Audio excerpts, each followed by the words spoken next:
ஆபிரகாமின் மனைவி சாராய் பார்வோனால் எடுத்து செல்லும் பொழுது தூதன் வந்தான். யாக்கோபு வனாந்திரத்தில் படுத்திருக்கும் போது தூதன் வந்தான். தானியேலுக்காக தூதன் வந்தான். ஆகாருக்காக உனக்கு எனக்கு இயேசு. அவரு சார் உங்களை கூப்பிட வர்றவன் யாருன்றதை வச்சு தான் நீங்கள் யாருன்றது தெரியும். செம்மையாக இருக்குதுல்ல, அப்படி தான் இருக்கும். அதுக்காக தான் இவங்க ட்ரைனிங் எடுத்திருக்காங்க. ஆனால் இவங்க சொன்னதெல்லாம் உண்மையா பொய்யான்னு நமக்கு இருக்கிற ஒரு ஸ்கேலை வச்சு அளந்து பார்த்துருவோமா? வாங்க வீடியோக்குள்ள போய் பார்க்கலாம்.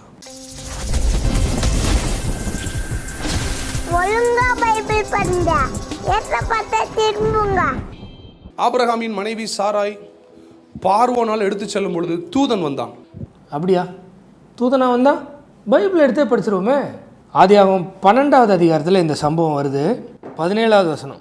ஆபிரகாமுடைய மனைவி ஆகிய சாராயின் நிமித்தம் கர்த்தர் பார்வோனையும் அவன் வீட்டாரையும் மகாவாதைகளால் வாதித்தார்.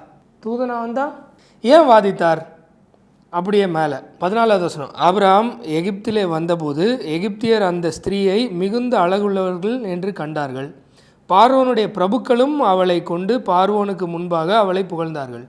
அப்பொழுது அந்த ஸ்திரீ பார்வோனுடைய அரண்மனைக்கு கொண்டு போகப்பட்டாள். சரியா? அவள் நிமித்தம் அவன் ஆபிரகாமுக்கு தயை பாராட்டினான். அவனுக்கு ஆடு மாடுகளும் கழுதைகளும் வேலைக்காரரும் வேலைக்காரிகளும் கோழிகை கழுதைகளும் ஒட்டகங்களும் கிடைத்தது. அதுக்கப்புறம் 17வது வசனம். ஆபிரகாமுடைய மனைவியாகிய சாராய் நிமித்தம் கர்த்தர் பார்வோனையும் அவன் வீட்டாரையும் மகாவாதைகளால் வாதித்தார். இவள் அழகுள்ளவர்களாக இருக்கிறதுனால பார்வோனை எடுத்துகிட்டு போயிடுறான் ஆபிரகாமுடைய மனைவியை. அதனால கர்த்தர் என்ன பண்ணுறாரு? தூதனெல்லாம் அனுப்பலை, கர்த்தரே வாதையை அனுப்புனார். அப்பொழுது பார்வோன் ஆபிரகாமை அழைத்து, வாதை வந்ததுக்கப்புறம், ஏன் இப்படி செய்தாய்? இவள் உன் மனைவி என்று நீ எனக்கு அறிவியாமற் போனது என்ன? இவளை உன் சகோதரி என்று நீ சொல்ல வேண்டுவது என்ன? இவளை நான் எனக்கு மனைவியாக கொண்டிருப்பேனே. இதோ உன் மனைவி, இவளை அழைத்து கொண்டு போ என்றான். ரைட்டா? ஸோ தூதன் வரல, கர்த்தர் தான் வந்தார். போய் நம்பர் 1. யாக்கோபு வனாந்திரத்தில் படுத்திருக்கும் போது தூதன் வந்தான். யாக்கோபு வனாந்திரத்தில் படுத்திருக்கும் போது தூதன் வந்தானா? பார்த்துருவோம். இந்த சம்பவம் எங்கே வருதுன்னா, ஆதியாகமம் 28வது அதிகாரத்தில் 11வது வசனம். ஒரு இடத்திலே வந்து சூரியன் அஸ்தமித்தபடினால் அங்கே ராத்தங்கி அவ்விடத்து கற்களில் ஒன்றை எடுத்து தன் தலையின் கீழ் வைத்து அங்கே நித்திரை செய்யும்படி படுத்து கொண்டான். அங்கே அவன் ஒரு சொப்பனம் கண்டான். இதோ ஒரு ஏணி பூமியிலே வைக்கப்பட்டிருந்தது, அது நுனி வானத்தை எட்டி இருந்தது. அதிலே தேவதூதர் ஏறுகிறவர்களும் இறங்குகிறவர்களுமாய் இருந்தார்கள். அதற்கு மேலாக யார் நின்று? கர்த்தர் நின்று, நான் உன் தகப்பனாகிய ஆபிரகாமின் தேவனும் ஈசாக்கின் தேவனுமாகிய கர்த்தர், நீ படுத்திருக்கிற பூமியை உனக்கும் உன் சந்ததிக்கும் தருவேன். யார் பேசுகிறா? கர்த்தர். யார்கிட்ட? யாக்கோபு கிட்ட. எப்போ? யாக்கோபு வனாந்தரத்தில் வந்து படுத்திருந்தப்போ. இதுதான் அந்த சம்பவம். தூதன் வரல, கர்த்தர் தான் பேசினார். ஒருவேளை இது இல்லை, யாக்கோபு ஒரு தூதனோட சண்டை போட்டார், அந்த சீனை தான் அவர் சொல்கிறாரு அப்படின்னு நீங்கள் யாராவது சொன்னீங்கன்னா அதையும் பார்த்துருவோம். ஆனால் அது அவர் வனாந்தரத்தில் வந்து படுத்திருந்தப்போ தூதன் வந்தான்னு சொல்கிறதுக்கு பொருந்தாது. இருந்தாலும் அதையும் பார்த்துருவோமே. ஆதியாகமம் 32:30. அப்பொழுது யாக்கோபு, நான் தேவனை முகமுகமாய் கண்டேன், உயிர் தப்பி பிழைத்தேன் என்று சொல்லி அந்த ஸ்தலத்துக்கு பெனியேல் என்று பெயரிட்டான். யாக்கோபு யாரை கண்டான்? முகமுகமாய் யாரை கண்டான்? தேவனை. இந்த சம்பவமும் கான்டெக்ஸ்டாக பார்த்துருவோமா?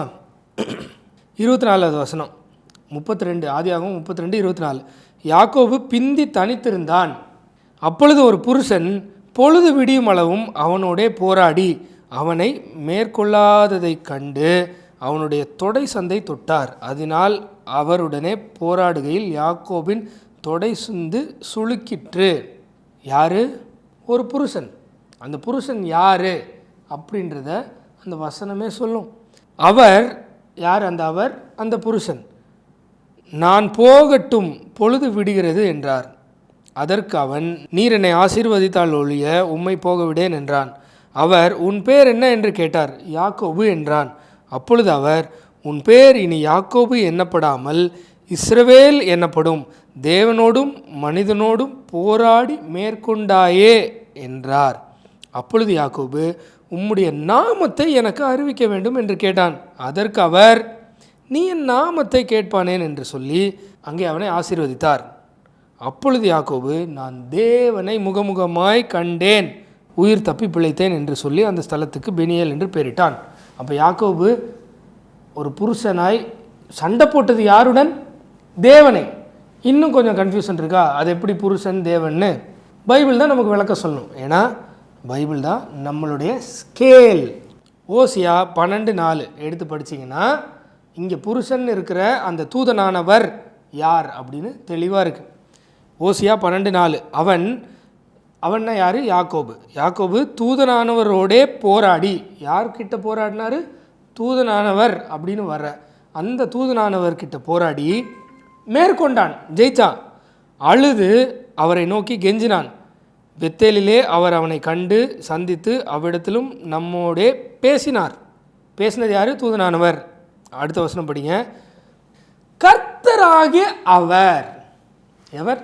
அந்த தூதனானவர்னு இங்கே இருக்குது, அங்கே புருஷன் இருக்குது. அது யாருன்னு இந்த ஸ்கேல் தான் நம்ம காட்டி கொடுக்கணும். காட்டி கொடுக்குது. கர்த்தராகிய அவர் சேனைகளின் தேவன், யெகோவா என்பது அவருடைய நாம சங்கீர்த்தனம். யாக்கோபு யார்கிட்ட சண்டை போட்டார்? யெகோவாட்ட. அப்போ யாக்கோபுக்கு தூதன் வந்தாரா? அந்த யெகோவா தேவனே வந்தாரா? போய் நம்பர் 2. தானியேலுக்காக தூதன் வந்தான். தானியேலுக்காக தூதன் வந்தான். உண்மையா பொய்யா? எல்லாமே பொய்யா சொல்லிட்டா எப்படி? உண்மையும் சொல்லணும்ல. அதனால் இந்த ஒன்று உண்மையாக சொல்லிட்டாப்புல. ஆனாலும் இந்த வீடியோவில் ஜான் ஜபராஜ் சொன்னது பொய்ன்னு மொத்தமாக கான்டெக்ஸ்டுவலாக விளக்கும்படியாக இந்த சம்பவம் இருக்குது. அதனால் ஸ்கேல் எடுத்து அளப்போமா? தானியேல் 6:22 சிங்கங்கள் என்னை சேதப்படுத்தாதபடிக்கு தேவன் தம்முடைய தூதனை அனுப்பி. ஸோ கண்டிப்பாக இங்கே சம்பவத்தின் பின்னணி என்னென்னா, தானியேல் மேலே பொய் குற்றச்சாட்டுகளை சுமத்தி இல்லாதது போல் அதெல்லாம் சொல்லி ஒரு சில இருக்கிறதையும் சொல்லி ராஜாட்ட ஏற்றி விட்டு வேறு வழி இல்லாமல் சிங்கக்கபியில் போட வைக்கிறாங்க, போட்டுடுறாங்க. ஆனால் தானியேலுக்கு ஒன்றுமே ஆக மாட்டேங்குது. ஏன்னா வசனம் தானியேல் 6:22 சிங்கங்கள் என்னை சேதப்படுத்தாதபடிக்கு தேவன் தம்முடைய தூதனை அனுப்பி அவைகளின் வாயை கட்டி போட்டார். அதேனென்றால் அவருக்கு முன்பாக நான் குற்றமற்றவனாய் காணப்பட்டேன், ராஜாவாகிய உமக்கு முன்பாகவும் நான் நீதிக்கு கேடு செய்ததில்லை என்றான். சரியா? சரி, தூதன் தானே வந்தான்? ஆமாம், தூதன் தான் வந்தான். ஆனால் தூதன் வந்தாலும் அதன் விளைவு என்ன? தானியேல் 6:26 என் ராஜ்யத்தின் ஆளுகைக்குள் எங்கும் உள்ளவர்கள் யாவரும் தானியேலின் தேவனுக்கு முன்பாக நடுங்கி பயப்பட வேண்டும் என்று என்னாலே தீர்மானம் பண்ணப்படுகிறது. எப்படியா? நடுங்கி பயப்படணும்.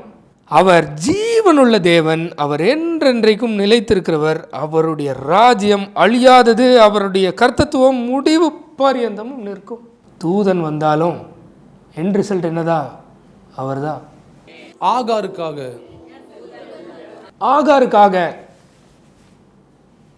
தூதன் வந்தான். அப்படியா? ஸ்கேல் எடுத்து அளந்துருவோமா? ஓகே. இந்த சம்பவம் பைபிளில் எங்கே வருதுன்னா, ஆதியாகமம் 16வது அதிகாரத்தில் 7வது வசனம்.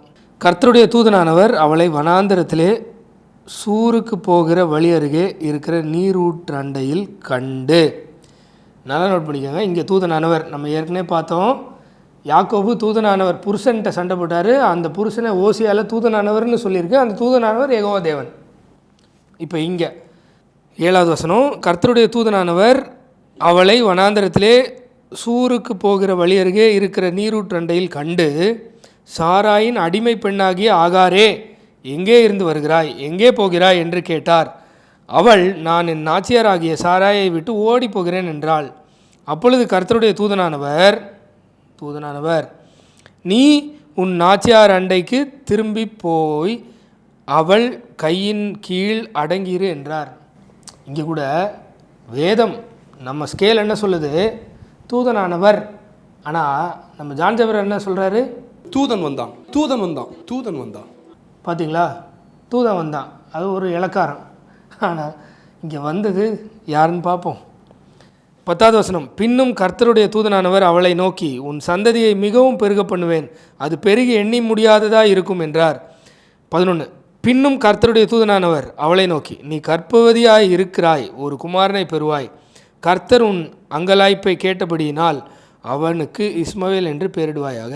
அவன் துஷ்ட மனிதனாய் இருப்பான், அவனுடைய கை எல்லாருக்கும் விரோதமாகவும் எல்லாருடைய கையும் அவனுக்கு விரோதமாகவும் இருக்கும், தன் சகோதரர் எல்லாருக்கும் எதிராக குடியிருப்பான் என்றார்.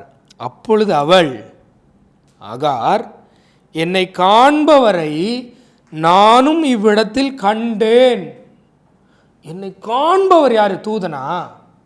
கண்டேன் அல்லவா என்று சொல்லி தன்னோடே பேசின கர்த்தருக்கு, யெகோவாவுக்கு, யெகோவா தேவனுக்கு, நீர் என்னை காண்கின்ற தேவன் என்று பெயரிட்டாள்.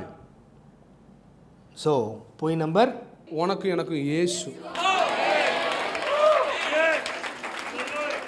அவரு சார் உங்களை கூப்பிட வர்றவன் யாருன்றதை வச்சு தான் நீங்கள் யாருன்றது தெரியும். என் கெஸ்ட் வராரு, நான் பைக்கில் ஒருத்தர் அனுப்புனேன்னா லீஸ்ட் இம்பார்ட்டன்ஸ்னு அர்த்தம். என் கெஸ்ட் ஒருத்தர் வராரு, என் காரை கொடுத்து டிரைவர் அனுப்புனேன்னா அதுக்கும் மேலே அர்த்தம். என் கெஸ்ட் வராரு, நானே போனா